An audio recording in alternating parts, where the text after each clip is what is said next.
Rebonjour. Donc voici maintenant la vidéo dans laquelle je vais vous inviter à aller vers cet être maintenant que je vous ai expliqué un petit peu le processus.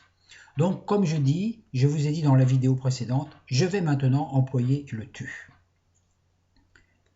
L'intimité, le rapport de vous à moi. Moi, je ne suis simplement qu'un messager, qu'un informateur. Même pas formateur, je suis simplement un informateur. La vie est dénuée de sens. C'est le plus beau cadeau de Dieu. Donc ne cherchez jamais un sens à votre vie puisqu'il n'y a pas de sens. Le sens de la vie, c'est simplement la vie. La vie fonctionne sans but préétabli. Dieu est le principe créateur qui nous a insufflé la vie. Donc c'est à toi qu'il appartient de choisir, de créer le but de ta vie. Et c'est cela, c'est toi qui vas décider qui tu veux être et qui va donner un sens à ta vie. L'être des êtres est la vie, animant toutes les formes créatrices de tout ce qui est. Dès que tu choisis d'être quelque chose, tu es cela. Dès que tu es centré dans l'être que tu es, tu peux choisir ce que tu veux être. Dès que tu penses être quelque chose, sur le plan invisible, tu es cette chose. Et ce plan invisible, c'est un peu le futur. Si par exemple, aujourd'hui, tu t'imagines que dans 20 ans, tu vas être un vieillard avec une barbe blanche, tu crées cette réalité dans une autre fréquence vibratoire. Et cette réalité existe, te renvoie des informations pour qu'aujourd'hui, ici, dans ton présent, tu fasses des actes adéquats pour que cette prophétie que tu as créée dans une autre fréquence devienne réalité. Donc tu es manipulé quelque part par les pensées de ton futur, aussi bien que par celles de ton passé. Donc, en fait, tu connais déjà le but de ta vie, mais tant que tu l'ignores, tu dois t'imposer de le découvrir. Tant que tu ne sais pas quel est le sens, quel est le but de ta vie, tu erres et tu es manipulé. La première question est donc qui suis-je? La réponse à cette question, quelle qu'elle soit pour toi, sera la bonne. Il n'y a pas de réponse prédéterminée. Le je suis que tu es, c'est qui tu es.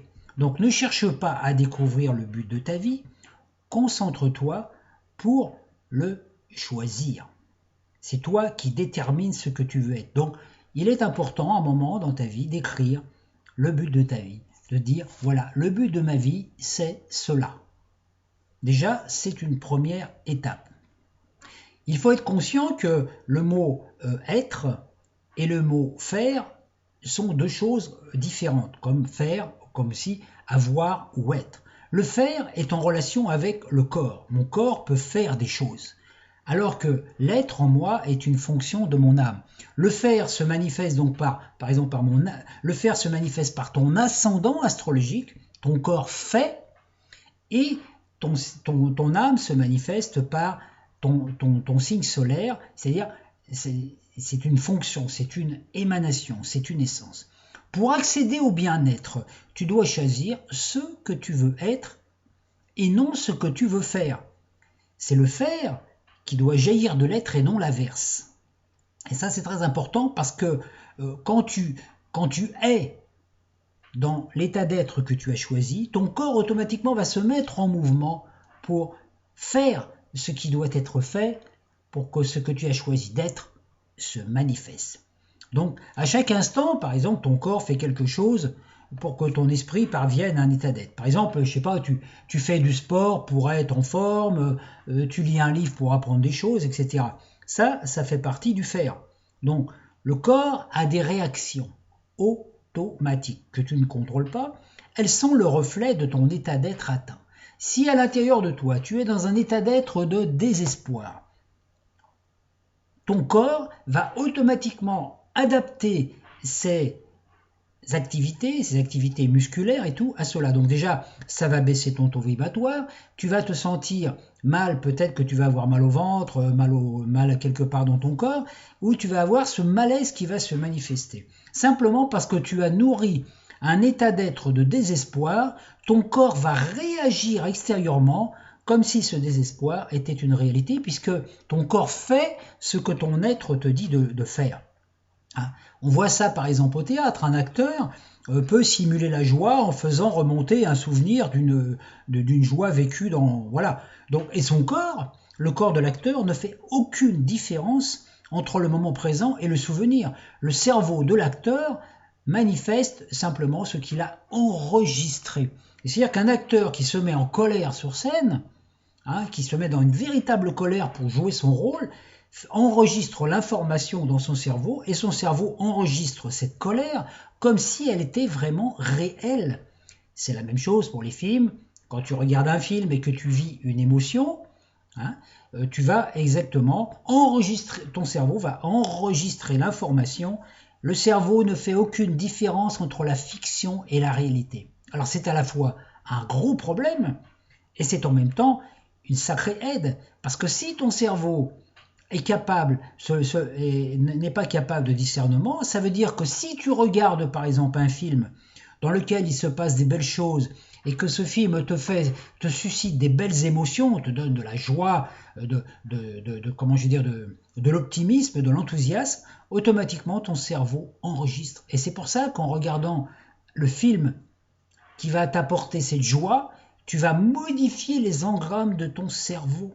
Et ça va te permettre d'être bien. Donc, d'où l'importance de l'image. Actuellement, à chaque fois que tu te mets devant un film et que tu regardes un film, tu vas travailler sur les modulations de ton cerveau. Ton cerveau va enregistrer les émotions que ces images vont révéler. Donc, naturellement, si tu regardes des informations ou des films d'horreur ou des films de catastrophe, ton cerveau va enregistrer ça et va automatiquement t'amener dans cette vibration. Un exemple. Tu regardes par exemple, imagine que tu regardes que des films de catastrophe, c'est la fin du monde, etc., comme il y en a actuellement beaucoup sur les écrans. Ton cerveau va enregistrer les informations, les émotions que tu vas ressentir. Et automatiquement, ton corps va réagir avec cette information et tu vas être inconsciemment amené à aller dans des endroits ou dans des lieux où ces catastrophes peuvent se manifester. Donc, ce qui est exprimé par le film, même s'il n'est qu'une fiction, va devenir ta réalité parce que tu vas être manipulé par l'information que tu as reçue. Ah, il va y avoir la catastrophe, donc voilà, s'il y a une catastrophe, s'il y a un tsunami, je vais faire comme ceci, comme cela, comme tu vois les acteurs dans le film, et tu vas vivre cela. Tu vas être attiré par l'endroit où il y a ce tsunami. C'est comme ça que les prophéties deviennent des réalités, non pas parce qu'elles étaient inscrites, elles étaient des potentiels. Donc là, c'est déjà une première aide. Ne regarde jamais les films qui te révèlent des scénarios que tu n'as pas envie de vivre. Parce que cela modifie ton état d'être, et modifiant ton état d'être va modifier ton état de faire et donc ton expérience humaine. Ton esprit est capable de recréer un état de joie, de tristesse ou de bonheur par la simple évocation d'un souvenir. Donc si tu puises dans tes souvenirs agréables, tu vas pouvoir te sentir bien. Si tu puises dans tes souvenirs désagréables, les frustrations d'enfance, papa m'a pas aimé, maman m'a pas aimé, etc., tu vas te mettre dans un état d'âme qui va modifier ton état d'être. Et naturellement, tu vas te trouver mal. Aujourd'hui, tout va mal. Je suis à moi que rien. Je vais pas bien parce que papa m'a pas aimé, etc. Et tu peux trimballer ça pendant des vies et des vies. C'est une illusion.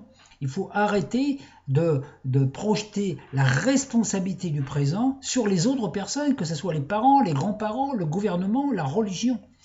Toute action du corps résulte d'un état d'être intérieur. Si tu es heureux, joyeux intérieurement, tu vas rire spontanément.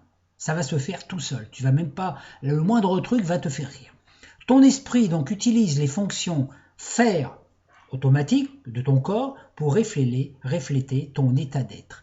Et les fonctions faire, on peut dire délibérer, pour parvenir à un état d'être. Par exemple, tu vas faire quelque chose que tu aimes pour parvenir à un état d'être de joie. Par exemple, tu vas te dire, tiens, je vais chanter, ça va me donner de la joie.